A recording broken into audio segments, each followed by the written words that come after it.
আসসালামু আলাইকুম রহমতুল্লাহি ওয়া বারাকাতুহু। স্বাগতম প্রত্যেককে আমার চ্যানেলে। আমি হিমেল রানা সাকলাইন। প্রিয় শিক্ষার্থী বন্ধুরা, আজকের ক্লাসটি অনেক মজার হতে চলেছে। তো আজকের ক্লাসটি হচ্ছে একটি পাজল, তোমাদের পাঠ্য বই পৃষ্ঠা 10। আজকের পাজলটি আমরা খুব চমৎকারভাবে শিখব এবং পাজলটি হলো ছবির বাক্সে তোমার জন্মদিনের জন্য একটা উপহার আছে, তবে সমস্যা হলো বাক্সটি তালা দিয়ে বন্ধ করা আছে, তবে নিচে 0 থেকে 9 পর্যন্ত অঙ্ক লেখা আছে। তালা খুলতে প্রয়োজন 3টি অঙ্ক দিয়ে তৈরি একটি গোপন সংখ্যা। নিচের কাগজে লেখা আছে সেই গোপন সংখ্যার নানা বৈশিষ্ট্য। এবার তাহলে খুঁজে বের করো সেই গোপন সংখ্যা আর জিতে নাও তোমার জন্মদিনের উপহার। তাহলে শুরু করছি। তো তোমরা দেখতে পাচ্ছ তোমাদের পাঠ্য বই পৃষ্ঠা 10-এ একটি উপহারের বাক্স দেওয়া আছে।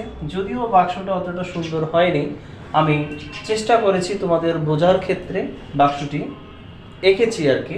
মানে উপহারের যেহেতু একটা বাক্স, এই বাক্সটাতে 3টি অঙ্ক দ্বারা তৈরি একটি গোপন সংখ্যা আছে। এই গোপন সংখ্যাটা আমরা বের করতে পারলেই পেয়ে যাব আমাদের জন্মদিনের সেই উপহার। আসলে বাক্সের মধ্যে কি এমন উপহার আছে তা আমরা কিন্তু পেয়ে যাব। তো প্রিয় শিক্ষার্থীরা, তোমাদের আমি যেটা সাজেস্ট করব যে আসলে এই বাক্সের গোপন যে 3টি অঙ্ক আমরা কিভাবে বের করব। এখানে তো 1 2 3 4 5টা বৈশিষ্ট্য দেওয়া আছে। 5টা, এই 5টা বৈশিষ্ট্য কোন বৈশিষ্ট্য থেকে শুরু করলে আমাদের এই গোপন অঙ্ক 3টি বের করা সহজ হবে এবং আমরা জিতে যাব সেই জন্মদিনের উপহার।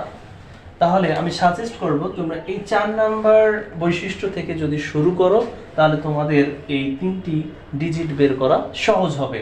এখানে বলা আছে কোনো অঙ্কই সঠিক নয়, তার মানে এখানে 7ও সঠিক নয়, 3ও সঠিক নয়, 8ও সঠিক নয়।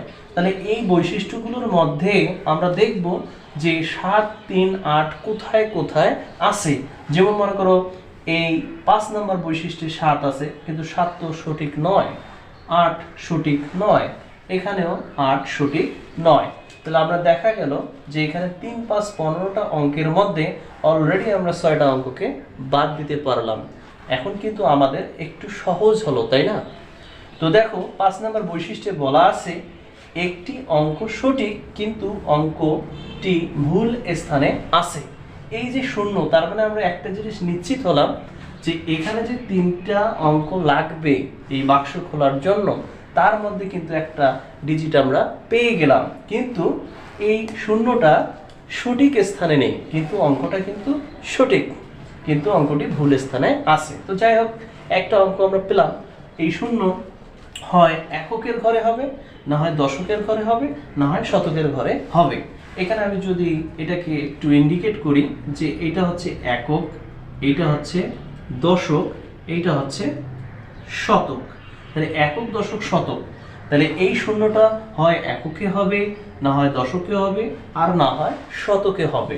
তো যাই হোক, আমরা একটা অঙ্ক আপাতত পেয়েছি, কিন্তু ওর সঠিক স্থানটি পাইনি। তো এবারে 1 নাম্বারটা যদি আমরা একটু দেখি, একটি অঙ্ক সঠিক ও অঙ্কটি সঠিক স্থানে আছে। এখানে 2টা অঙ্ক আছে।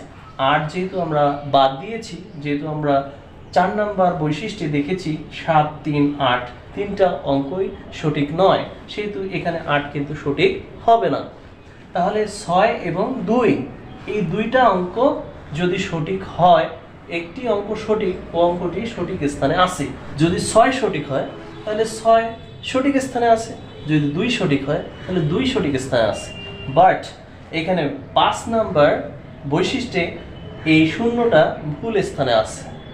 তাহলে এ যদি এককে না হয়, এককে যদি না হয় তাহলে সেটা দশকে অথবা শতকে হবে। 0টা দশকে না হলে শতকে হবে, কিন্তু 6 যদি সঠিক হয় তাহলে তো 0টা দেখা যাবে দশকে হবে, তাই না? তাহলে এককে তো 2 থাকলো। তো যাই হোক, এই 6 সঠিক কিনা বা এই 2 সঠিক কিনা তা এখন আমরা দেখব। এই সিদ্ধান্তে আপাতত আমরা স্থগিত থাকলাম। একটি অঙ্ক সঠিক কিন্তু অঙ্কটি ভুল স্থানে আছে। এখানে বলছে যে একটি অঙ্ক সঠিক কিন্তু অঙ্কটি ভুল স্থানে আছে। তাহলে এখানকার মধ্যে কোন অঙ্কটি সঠিক? তাহলে এখানে যদি 6 সঠিক হইতো তাহলে এইখানে তো একটি অঙ্ক সঠিক কিন্তু অঙ্কটি ভুল স্থানে আছে, তাহলে এই বৈশিষ্ট্যটা তো থাকতো না। তার মানে বোঝা যাচ্ছে এই 6 কিন্তু সঠিক স্থানে নেই, এই 6ও কিন্তু সঠিক স্থানে নেই। মানে যেহেতু এখানে বলা আছে একটি অঙ্ক সঠিক, অঙ্কটি সঠিক স্থানে আছে, তাহলে 6 যদি সঠিক স্থানে থাকতো তাহলে এই 2 নম্বর বৈশিষ্ট্যে তাহলে এখানে 6 সঠিক হইতো। কিন্তু তাহলে এখানে কেন বললো যে একটি অঙ্ক সঠিক কিন্তু অঙ্কটি ভুল স্থানে আছে? তার মানে 6 সঠিক স্থানে নেই এবং 6 সঠিক নয়, মানে 6 ডিজিটটা সঠিক নয়, হয় 1 সঠিক না হয় 4 সঠিক। তো এবার আমরা 3 নম্বর বৈশিষ্ট্যটা দেখি। দুইটি অঙ্ক সঠিক কিন্তু অঙ্কগুলো ভুল স্থানে আছে। তার মানে দেখো যেহেতু 6 সঠিক নয় তাহলে এই 6ও কিন্তু বাদ যাচ্ছে। দুইটি অঙ্ক সঠিক কিন্তু অঙ্কগুলো ভুল স্থানে আছে। তাহলে দেখো তাহলে 2 এবং 0 এই দুইটা অঙ্কই সঠিক, আমরা কিন্তু কনফার্ম যে এই দুইটা অঙ্কই সঠিক কিন্তু তারা সঠিক স্থানে নেই। হয় 0 হবে, হয় 0 হবে শতকে এবং 2 হবে কোথায়?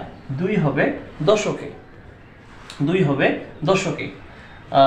তাহলে এটা যদি হয়ে থাকে তাহলে দুইটি অঙ্ক সঠিক কিন্তু অঙ্কগুলো ভুল স্থানে আছে।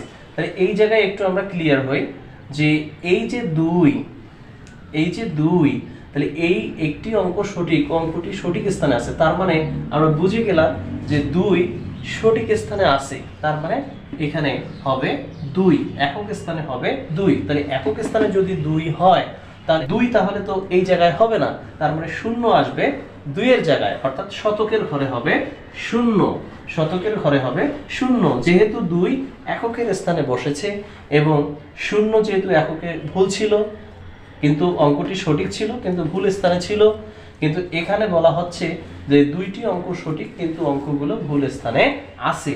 তার মানে 2 যেহেতু এককে হবে, একক স্থানে হবে, তাহলে 0 তো আর দশক স্থানে থাকতে পারবে না, যেহেতু তারা ভুল স্থানে আছে।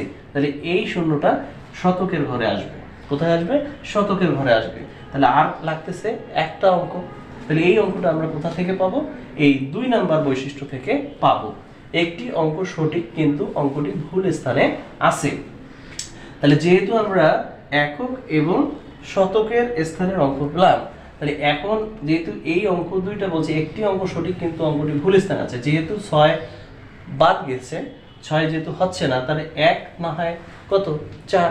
তাহলে 1কে যদি আমি এদের স্থান বিনিময় করি, 1কে যদি আমি এককে পাঠাই এবং 4কে যদি আমি দশকে নিয়ে আসি, তাহলে এককে তো সঠিক হবে না, কারণ আমরা সঠিক ডিজিটটি পেয়ে গেছি 2, তাহলে 1 হবে না। তাহলে এই 4টা দশকে আসলে কিন্তু সঠিক হবে, তার মানে দশকের স্থানে হবে 4। তো আমাদের যে বাক্স খোলার জন্য 3 অঙ্কের একটা গোপন সংখ্যা লাগবে, সেই সংখ্যাটা কিন্তু আমরা পেয়ে গেছি। তার মানে এখন আমরা এই জন্মদিনের বাক্সটি সহজেই খুলতে পারবো। 0 4 2 বাক্স খুলে গেল কিন্তু পুরস্কার আমরা পেলাম না। তো প্রিয় শিক্ষার্থীরা, আসলে না হেসে পারলাম না, কারণ দেখো এত কষ্ট করে আমরা এই পাজল খেললাম, পাজল খেলে সেখানে 3 অঙ্কের গোপন যে 3টি ডিজিটের যে একটি সংখ্যা আমরা অনেক কষ্ট করে বের করলাম। আসলে সহজ, কষ্ট না তেমন একটা, কিন্তু দেখো যে বাক্স তো খুলছেই না আর পুরস্কার তো পাওয়া দূরে থাক। তো এটা জাস্ট একটা খেলা, এটা আমরা খুব সহজেই পেয়ে গেলাম। এরকম বৈশিষ্ট্য যদি দেওয়া থাকে একটা বাক্স আর সেখানে চোর এসে যদি দেখে বৈশিষ্ট্যগুলো সুন্দর মতো দেওয়া আছে, তাহলে দেখা যাবে চোর সুন্দর মতো পরে ওই পাসওয়ার্ড অর্থাৎ গোপন যে সংখ্যা 3 অঙ্কের যে গোপন সংখ্যা সেটা পেয়ে যাবে এবং ওই বাক্সের মধ্যে যা কিছু থাকবে সব কিছু সহজেই নিয়ে চলে যেতে পারবে। তো এমন বোকামি তো মানুষ আর করবে না, তাই না? এটা জাস্ট একটা পাজল, এটা তোমাদের ব্রেন মস্তিষ্কটাকে জাস্ট স্ক্যানিং দেওয়ার জন্য বা নিজেকে একটু যাচাই করার জন্য এই ধরনের পাজলগুলো দেওয়া হয়, আসলে তুমি কতটুকু বুঝতে পারো।